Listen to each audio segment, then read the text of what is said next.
Alright, and we are back with a new character skin. Okay, you can't tell me this wasn't inspired by Boomstick from Death Battle. Look at that. So that is the Mullet Slayer, which was, I believe, originally a Twitch content drop. That's great. Wait, what does that mean? It means that if you were subscribed to Twitch Prime during a certain period, you could redeem like a code and get this skin for free. I will have her transmission removed in a moment. Despite the loss of the priests, Earth will fall, and my people will survive. I will answer the humans' prayers, reward those that believe. This hub was of Maker design. She knows the systems well. Ha! The final priest will be moved to a more discreet location, so our work can continue without further disruption. So she mad that we've killed 2/3 of the Hell Priests. Yeah. There is a 41.3% increase of demonic activity at the nexus of the initial invasion. That is the largest Gore Nest on Earth. I will set the portal coordinates for the Super Gore Nest now. This level. This gosh dang level. Yeah, I had to play it during my prep work quite a bit because it's one of the master levels, and it's one of the ones where you have to play it a minimum of 4 times in order to get everything. Mm-hmm. I didn't do any of that, but what I did do was kept missing stuff. Oh my gosh! Alright, game's over. We got the Ballista and the Super Shotgun now. I'm gonna need you to show me how good this thing is, because I never hardly used it, unfortunately. You will see plenty of footage of me mainly using the Super Shotgun and the Ballista. Good. Are those beer cans in his arm? Yes, he has beer can holder gauntlets. That's amazing.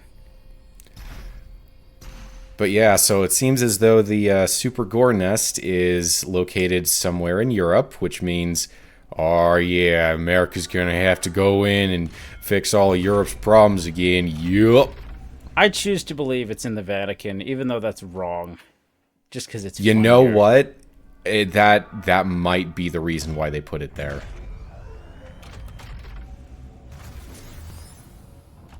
And we have 7 Sentinel batteries to work with, so obviously we're going to get all of the good stuff real quick. Mm-hmm. Now, I noticed there's weapon upgrades, and I was wondering, do you have to get any of those if you go to every level? Will you get all the weapon upgrades you need without ever using a Sentinel battery? Weapon upgrades as in, like, spending the points? No, or the new mods? The little drones for the mods, I mean. You will have to get those if you want all of the weapon mods. Okay. Yeah. There are exactly as many mod bots as there are mods. I guess that makes sense. It would be weird if there was extra.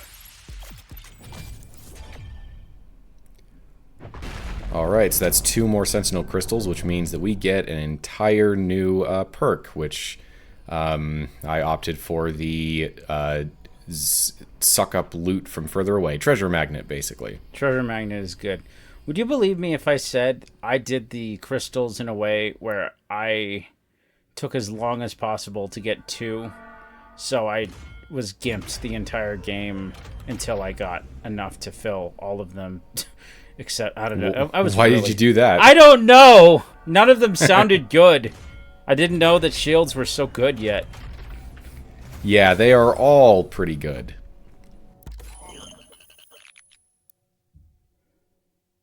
So both of these mods are awesome. Yeah, they are pretty good. So basically, the Ballista is the replacement for the Gauss Cannon from 2016. Pared down because the 2016 Gauss Cannon was overpowered as crap. I consider the Arbalest here, which has in general, the Ballista is good against flying enemies. It has a damage bonus against flying enemies. I think the Arbalest is the replacement for the Precision, which didn't really have much of a use in 2016, whereas the Destroyer Blade is the replacement for Siege Mode, giving it... I mean, it's still incredibly powerful, but it's not nearly as like, well, duh, of course I'm going to use it because it's freaking overpowered like the Siege mode was in 2016. Yeah, I wish there was a mod to put the 2016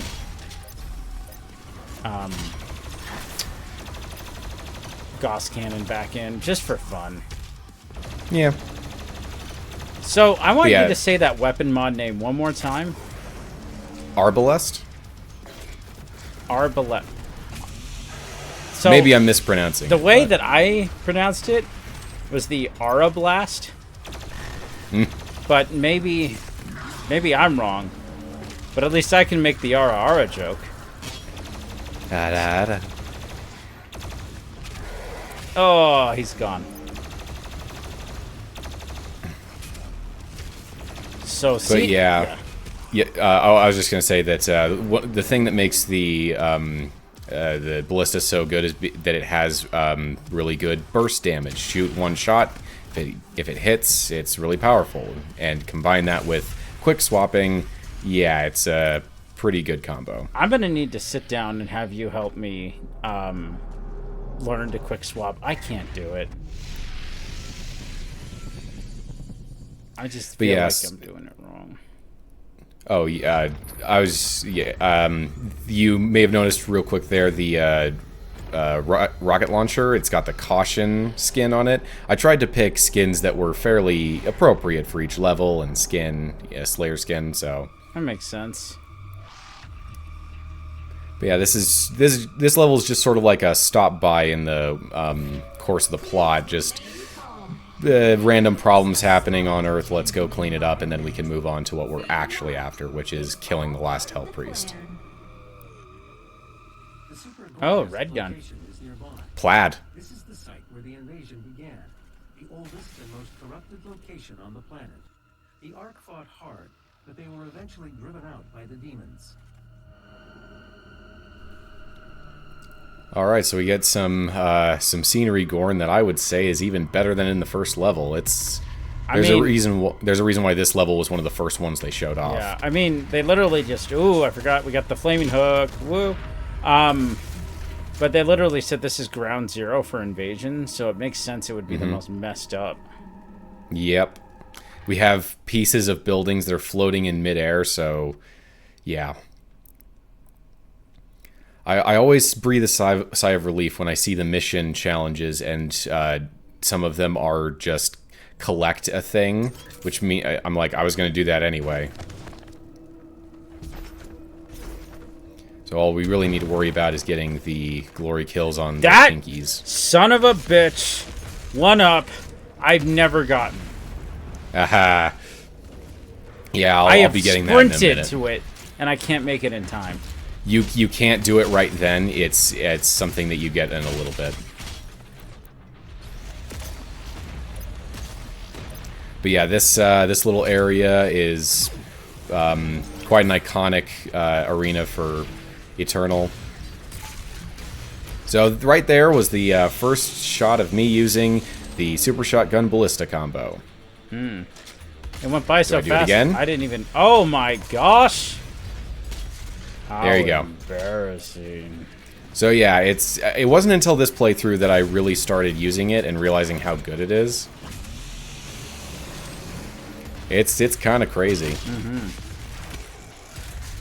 So is it basically shoot, swap, shoot? Yep. You can cancel the like recovery animations, not reload, but recovery animations of the firing if you swap to a different weapon. Huh, I think your blade is different with this skin. It is. It's a wrench. Oh, that's good.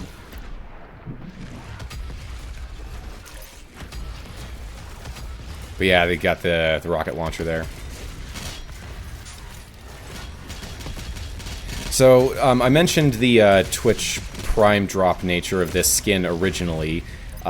These days, if you want it, I don't think you can get it via the rotating weekly challenges, but what you can do is you can pay a little bit to buy it as a DLC on Steam. I did not bother with that one. It's on my wish list, even though I don't really want it. So here's the thing. That represents a fairly large problem, because before Doom Eternal came out, they said in no uncertain terms that this game would not have microtransactions. And what did they do? They started selling some of the previously free cosmetics after they rotated out. Oh, that's dirty. So, yeah, that has shaken my faith in id Software just a little bit. I know that was probably Bethesda, but I don't want to fall into the trap of assuming that all bad things in games are the publisher and all good things are the developer, because while that is usually true, it is not always true. The wrench makes it so much more brutal. Yeah, that's a blunt object. Yeah, that particular glory kill on the pinky is pretty brutal. You are forcing it into the skull. Oh, jeez, Morty, thanks to Spoon. What was I gonna do? Get his eyes out? And we have this little area in the middle, which we can't open until we get a blue key, and we're going to do a teensy sequence break. Was that it? Yep. Because I was going to say, that was impressive. Yeah, I think they intend for you to use the grav lift that's in the middle of that little organic structure there to get that one. And maybe it's possible to get up there from there, but I didn't decide to try too hard. But yeah, use that monkey bar, and you can get that Mecha Zombie toy a little early. So with cheats, I've tried to sequence break the hell out of this level, pun intended, and I think there's something stopping you, like an invisible wall. Wouldn't be surprised.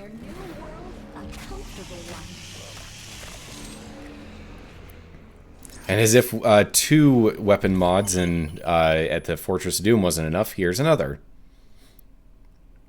Or wait, no, we only got 1. Yeah. That's right.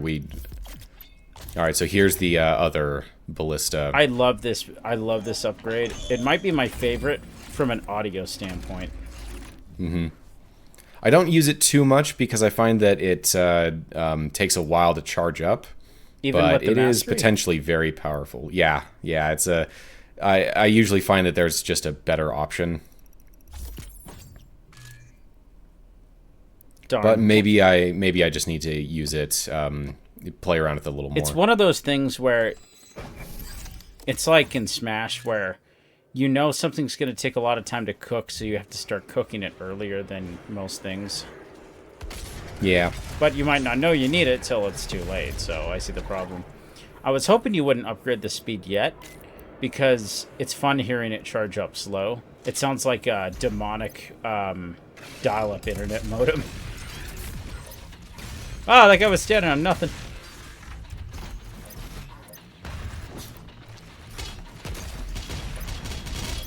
Yeah, I'm just flashing back a lot to that first gameplay showcase where they showed off this level, and the game looked a little different, particularly the UI.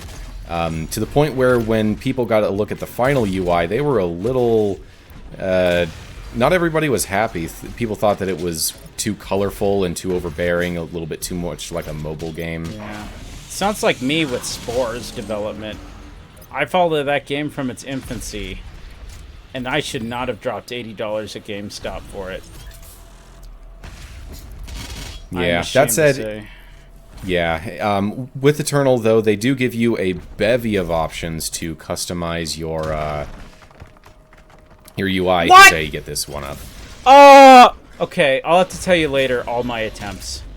But don't worry, I quickly embarrassed myself by forgetting to get that Praetor Token over there. Come on, stagger. Stagger. Come on. So the reason I like the Heat Blast, even more than I like the,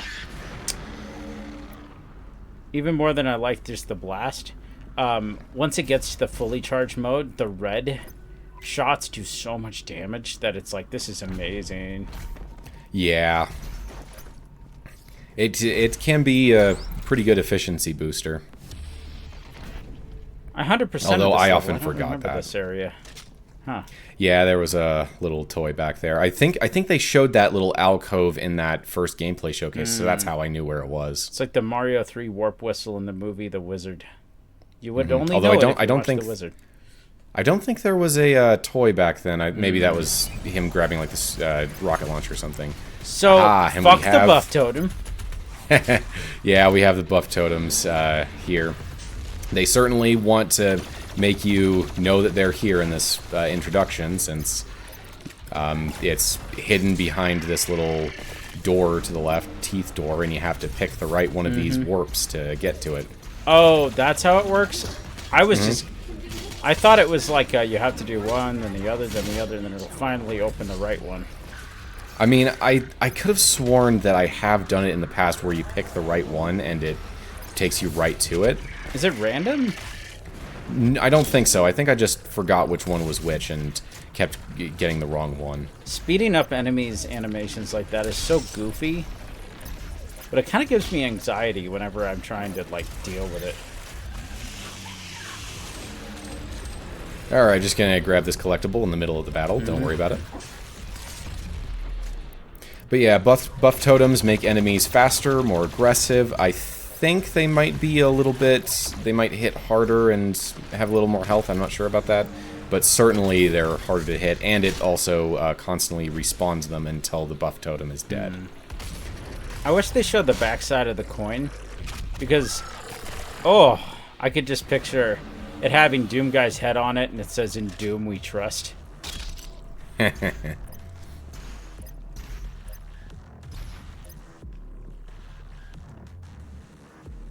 I was still into melting metal, like I used to, I would definitely make a mold for one of those coins and just make one. Probably not that big, though. It's a pretty big coin. I'd need a lot of aluminum cans. Like a manhole cover. So I remember this secret encounter giving me trouble on my first playthrough, but here with the super shotgun ballista, it's not much of an issue, even when I messed up there a little bit. Yeah. I'm not gonna lie, I used the BFG for almost every secret encounter. I am a scrub lord. What can I say? And we have the Gore Keys taking the place of the Skull Keys from the classic Doom games. Earth is the melting pot of the universe. Okay, but does the temp have to be so high?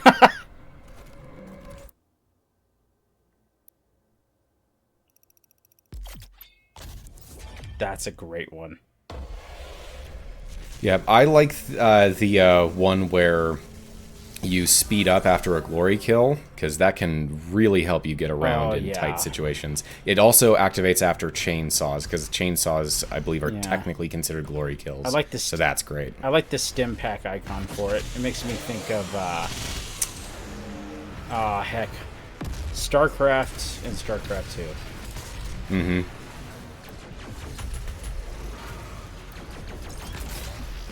Now that I'm not as dumb in the head, I feel like I should give that game another try. You know what? I bought StarCraft Remastered a while ago, like 2 years, and I still haven't gotten around to playing the campaign. Because I played the campaign a couple of times using the old thing. Because every time I played, without fail, you, Steven, Tyler, Tom would just Zerg rush me into the dirt. That was mostly Tom. I think, at least. If I ever do get into it, I'm installing the StarCrafts mod for sure. Yeah, I'm trying to remember if I bought that, because I think that might be a paid mod in StarCraft 2, but I know it's paid in StarCraft 1. It's definitely worth it. It's pretty fun. Because, here's the thing. I'm a simple man. I see small doggo-like creature I like. And also, having the visual communication of the game be reduced down to simple cartoons makes looking at a battle scene a lot easier to read at a glance. I was kind of proud of that shot. little...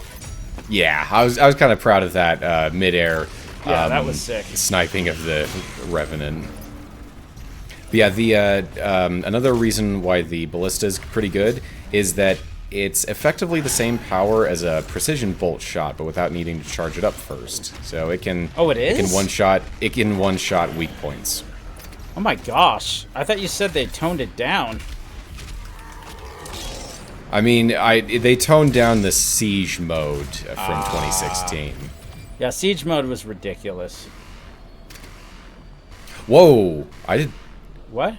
Oh, maybe I was seeing things, but it almost looked like a zombie on the other side of this lava river suddenly zooped from place to place. Maybe he was just jumping, but it looked weird. Yeah. I never noticed that before in my footage. Yeah, you know, when you edit this down, consider looking at that again. That might be funny to just kind of put in if it happened.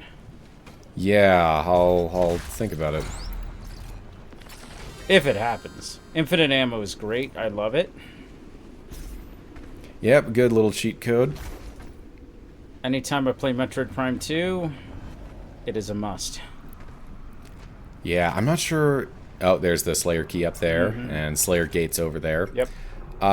I have played Metroid Prime 2 many times, but I've never gone through the effort of giving myself infinite Do it. ammo. It makes you enjoy the weapons so much more. I want to say that in recent playthroughs I've been more proactive with using the weapons and found that there's no reason not to because they drop so much ammo. Oh, yeah. Like, so, yeah. The infinite ammo, really, all it's for is just, like...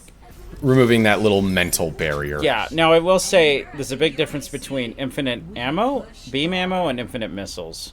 Because if you have infinite missiles and infinite beam ammo, you can just black hole and sun and sonic boom things into oblivion. So, which is fun.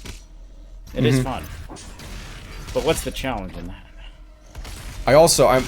I'm disappointed in myself. For a long time in Prime 2, I of course knew that the light beam was very effective against like Ing and creatures in the Dark World. I didn't realize that the Dark beam would be super effective against things from the Light World. Yeah, my problem with the game is I had this mentality of the light beam is the plasma beam, the dark beam is the ice beam, and the Annihilator is not really the wave beam, but it's super missile combo might as well be the wave beam. So it's against Dark Samus, I would use the light beam because, of course, but no, it turns out Dark Beam is the counter to her. Like defeats like. I kid. That's a homeopathic medicine joke. Hey, another Sentinel Crystal. Why not?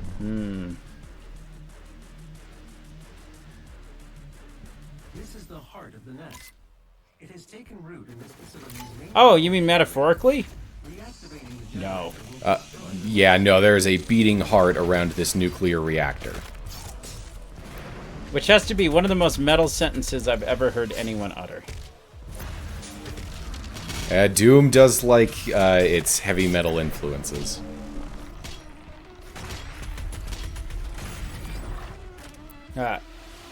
Teleport through that, idiot.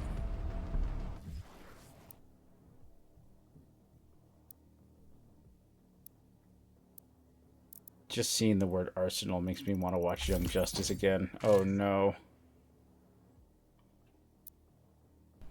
My Adventures with Superman has a second season now, right? Yes, I've been watching it. It's delightful, and Lois continues to be the best girl ever. Nice. I'm curious how they're going to handle Kara, but we'll see. All right. It's really I've good. been seeing a few clips online. Yeah, you don't have Max, so if you ever want to come to my house and watch it, I'd be down. Cool. All right, now we got empowered demons. My first one was a Pinky that was invisible that showed up. I remember distinctly. I don't think that they were that this feature was implemented at launch. I distinctly remember where and at what part of the game and what enemy it was when I first encountered it. It was a Arachnotron. Yeah, it was this level though. I believe I first encountered them one level after this. But yes, empowered demons are basically when a player dies, the demon that kills them goes off to someone else's campaign and gets empowered, and if you kill that demon, you get some extra resources. Oh, I didn't realize that. At least that's the concept. Yeah. I mean, so many people have played the game that they could literally just say, it just picks one at random. I don't know. Yeah. Rise and shine, Mr. Freeman. Seriously, that thing looks like a HEV suit. I guess it technically is. Yeah, so this is another thing. It's taken inspiration from the classic games for the radiation protection suit. So, although with this one, rather than just protecting you from all environmental damage for a given period of time and putting a green Kool-Aid filter over your screen, it gives you protection from specifically radiation floors for a limited time, and there are pickups that can restore it. I have to give them credit for this UI, because being able to stack an additional element like that at will is actually very nice. And later, and in the DLC, they make a different one. Don't be afraid. Once your soul has been consumed, your fear will cease to exist. You know, I'm not sure our PR strategy is doing too well with the 18 to 25-year-old demographic. have you seen or that woman? The mortal demographic. I don't know. That woman is pretty cute. NGL. Anyway. She seems kind of basic. Yeah. All right, so here's a secret encounter that I believe gave me some trouble as well when I first played it. Yeah, this one kicked my ass several times. But it was a lot easier because now I can deal with that Mancubus a lot faster. So if they could mod this game the same way that Left 4 Dead gets modded, I would loved it if all the Mancubuses just had different quote sound clips from the Ice Age series as Manny. Just terrible. That pun barely works. But Ray Romano would be funny to listen to him, Deborah, as he explodes. Yeah, if I could make one request in regards to like the demons cosmetically, it would be that to have a feature where you could occasionally have demons show up wearing one of the custom skins you've unlocked, because otherwise the only way those skins ever get shown is if you play battle mode, and no one plays battle mode. It's lame, and honestly, that would have been nice. It reminds me of my idea for Pikmin 4 DLC, where they bring in all of the hats from Pikmin Bloom. And you can dress up your Pikmin, so that way you can feel extra bad when the one you love the most dies. Because there's no way to know who's who. You could just assume the one that trips that's red is Steve, but that's it. But yeah, it would be great if the occasional Mancubus was just like colored differently, or a zombie or something. That would make it feel like it actually good to collect all those skins. Oh yeah. So for some reason, like halfway through this level, the motion blur suddenly turned on. And didn't turn off? Oh, gosh. I checked through my footage. It doesn't appear anywhere else. I actually think it looks kind of nice. I was wondering why other people's footage looked so much better than mine, and it's like, oh, it's got some motion blur. When playing, I hate motion blur. I turn it off, but it can look nice in a recording. Mm-hmm. And this motion blur is a little better, because I notice it's more the edges than the middle, which is how you should do it. Yeah, maybe I should give motion blur a bit more of a chance on occasion, but 2016 I usually motion just turn it blur off. Made me not like it, so I'll have to try. 50% of power has been restored. The second control terminal still requires activation. I would just like it if they would make it clear whether motion blur is environment or per object, because per object motion blur is fine. Yeah. Oh, that beating heart reminds me of an animation I wish I could unsee. And for your sake, I will never show it to you. Unless you're not afraid of body horror. I don't know. It was one of those, I hate this is awful, but it's so compelling I can't look away even though I desperately want to situations. I don't know how to So describe. I completely bypassed a couple of pickups back there. Yeah. Oh well, get them later. Can do for you. Ask what you can do for us. Okay, you're right. I'm over her. Oh, wait a second. I figured it all out. It was demons that killed JFK. Oh, no! If you're gonna have a conspiracy theory, go hard. So yeah, just like with the Hell Knights, Dread Knights are very easily stunned with the Chaingun. Faltered, I should say. Yeah. So I tend to pull that out more often. Yeah, I didn't. Than I used to. I didn't realize different weapons are good with different demons. Yeah, all this stuff is in the each demon's Codex entry. They're like weaknesses and whatnot. I should have read that. So, we have the we kind of just skipped over the Chaingun acquisition, but yeah, it's back from 2016 and classic games, and the mobile turret is back pretty much unchanged, except for some of the elements that make it crazy overpowered. But instead of a Gatling rotator, we now have the energy shield. The Gatling rotator was next to useless to me. It was just there because it was a minigun. And miniguns have Gatling rotators. Like, honestly, that should just come with default.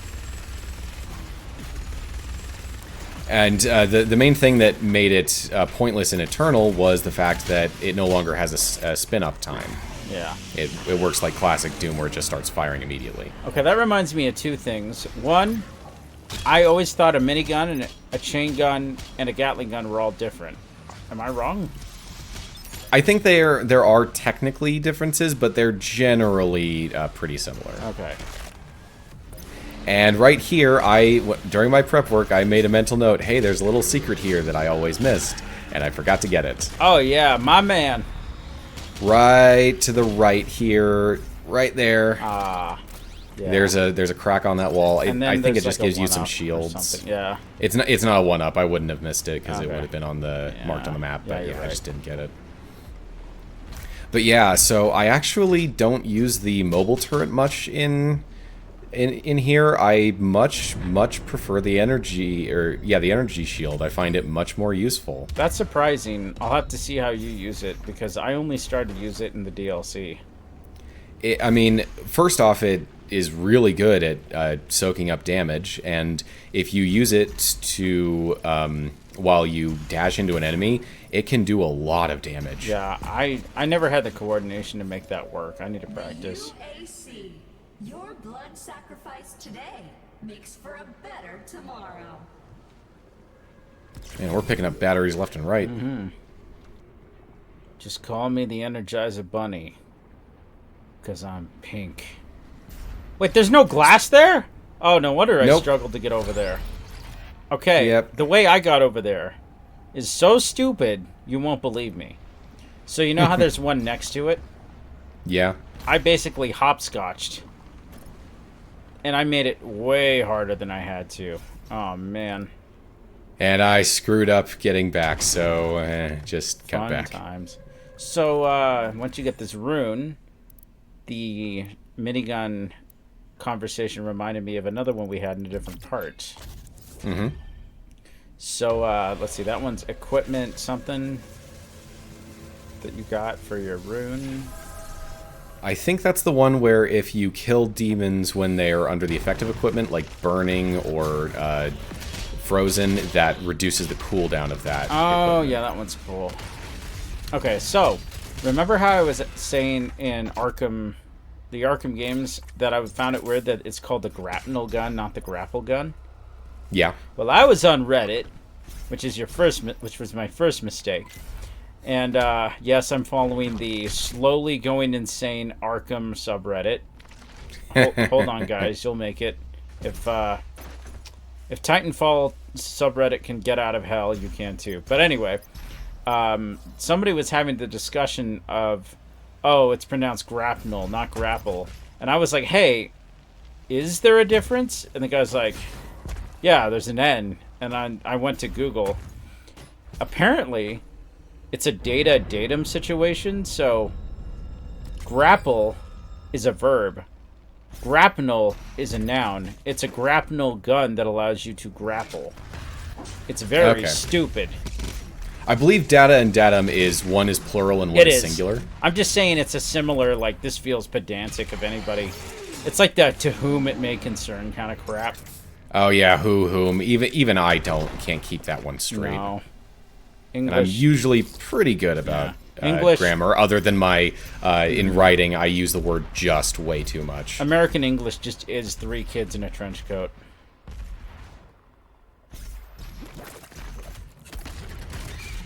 Oh, that was sick! When you get in the zone, you can improvise with this game pretty well. Mm-hmm. Was that a side air dash? Yeah, I you almost can side dash. never side air dash. I forget I can do it. You know, there's one thing I'd love to add to this game that would probably screw you in the whoa! Hey, Cool. invisible tentacle! I forgot about that. Yay. A lock-on system like Metroid Prime would be nice. It may be on console, but it's really not needed on PC. I agree. It's just I'm on controller. Not that. Then again, I have a twin stick, so what am I complaining about? It's more. It will be interesting to see what Metroid Prime 4 Beyond's control scheme is, because it looks like it's not going to be the same as the trilogy. Well, Remaster, Prime Remastered has a twin stick mode, right? It does, yes, but it was clearly a little bit awkwardly implemented. Like that control scheme was designed for the GameCube, where it was single stick. And I wouldn't. And just the look of the UI makes it seem like okay, maybe it won't be one stick. The basis of the system is one stick for or the D-pad for visors and stick for beams. So this is how I thought you got the 1-up, and I used all of the cheats at my disposal to try to reach that stupid 1-up on the tower. You cannot reach it. There's an invisible wall. It's bullshit. Yeah, you just have to beat out that cracked wall in that one room. Now and I know. It's an easy jump. Oh yeah, that's the reason I want to lock on. It's so I can side dash orbit consistently around enemies in this game, which would be nice. Especially the pinky. But to be fair, you can hop over the pinky, so who cares? And another battery. Yay! Played it for everybody. It's weird. They set it up in such a way that if you get every Sentinel Battery as soon as you can get it, you will always be in a situation in the Fortress of Doom where you have one battery left over. Huh. You'll never have an even number when you go there. That's OCD hell. Yeah. It's mildly annoying. Yeah.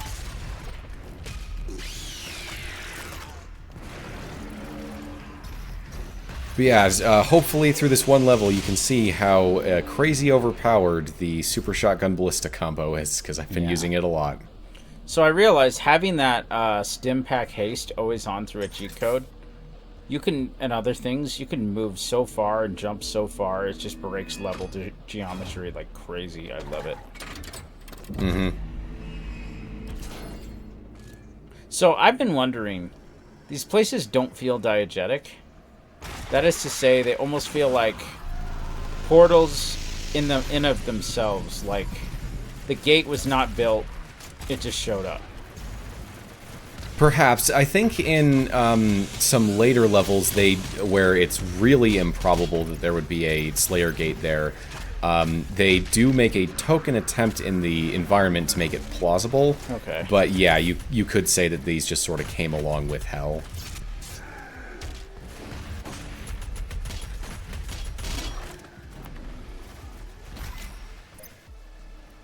And I believe that, I think there are 6, yeah, there's 6 Slayer Gates, and I believe you go to each one twice? Why? Just one, each Slayer Gate encounter,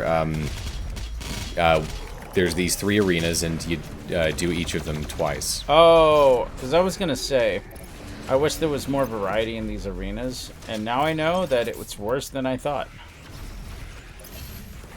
Yeah, I guess they just didn't want to make all 6 unique arenas for each Slayer Gate, so they were just like, let's make 3. I think the other reason I didn't use the Ballista all that often is because I refused to use the ammo for it on weak enemies. Like, I saved it for big ones. Like that. And there are a number of times where I used the Ballista on an enemy that really didn't use it, and it was a waste of perfectly good cells. Yeah. But that was more just, like, I very much get in the muscle memory of using the Ballista and the Super Shotgun. So in the DLC, it gets even worse because you have a specific enemy that needs to be microwave beamed to death. And that made me never want to touch my anything that required those energy cells, because I was like, I have to save it if one of these shows up. Yeah, we'll get to that when we get to the DLC, because there are things to say about those enemies. Yeah, this game has a slight, I don't know, resource management problem in my eyes. That is a thing that's somewhat controversial about Doom Eternal. There is a lot more emphasis on resource management, on playing. In order to stay topped up on bullets for the weapons you want to use, you have to play very well. And for a lot of people coming off of 2016, that's, 2016 didn't have that, and some people miss the fact, liked the fact that in 2016 you could just sort of use what you liked and blow things up your own way. That's what I personally like. Yeah, I personally like how Doom Eternal went. It's the idea of the better you are, the better it feels to play. A higher skill ceiling and all that, but I do understand and sympathize with those for whom that, it doesn't appeal to them. Yeah, and here's the thing, like, I did warm up to this game. I honestly did. Like, I bounced off it hard at first, but I did warm up. That being said, I've been dragging my feet on the last 2 levels of the final DLC. I don't know why. I think I just keep letting the rest of my life get in the way. Gotta stop doing that. Yeah, I was certainly relieved once I finished recording, since it took a long time, because, I don't know, I like to edit right after I finish a part so I know what to cut out and whatnot. And it was quite liberating to be done with that and be able to move on to other stuff.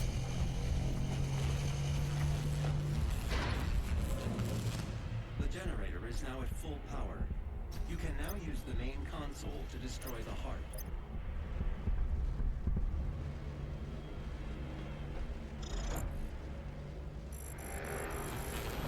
Ooh, Clear! Let's blow it up.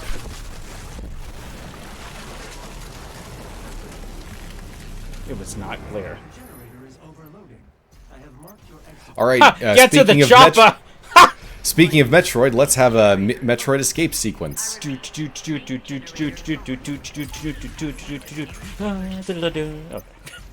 That's enough of that. It is weird that Ridley's theme is... Well, no, they have like a couple escape themes in Metroid. That haste pack is coming in handy. Whew.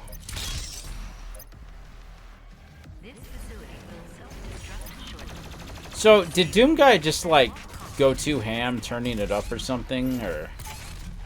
I think it's just the fact that, I mean, we came here to destroy the Super Gore Nest, and now it's about to be destroyed. Right.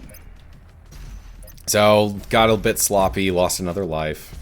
Yeah. I do appreciate they had a way you've never gone before to escape. Yeah, it does, again, feel like a Metroid escape sequence. Chunky. The portal to hell is closed under no... That was a very good destroyed animation. It was. It reminds me when I ate a pork sandwich for dinner and then put chocolate sauce on it. I know that's gross, but Homer did it with the bacon and fudge. I had to try a little bit. It was really good. Yeah, this was the Slayer Gate that I forgot to grab the key, so you can understand why I was extra angry that this level really drags. Yeah. Well, there was a lot of collectibles in this one. Yeah. Good ones too, not just a bunch of Praetor tokens. What is that? 3 Well, batteries? anyways, yeah. We will see you next time.